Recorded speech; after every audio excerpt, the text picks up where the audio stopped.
Hi everyone, welcome back to another video from Tech for Gamers. In this video, I'm going to show you how to increase brightness on PUBG Mobile. To increase brightness on PUBG Mobile, launch open the PUBG Mobile application on your device, and once you're in the main lobby, go ahead and tap on the little arrow facing upwards at the bottom right corner. Now in the expanded menu, click on Settings. From the Settings menu, go to the right hand side and scroll through the menu and look for Graphics. Inside the Graphics tab, scroll all the way down until you see the Brightness tab.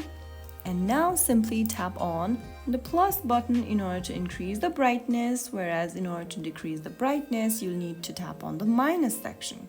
You can also slide the little slider and select the brightness level by dragging it towards the right to make it brighter.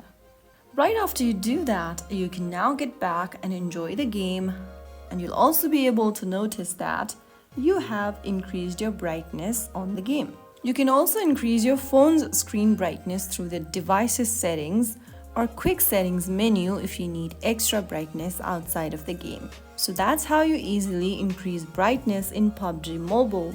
If you found the video helpful, like, share and subscribe for more tutorials on PUBG Mobile. I will see you in the next video. Thanks for watching.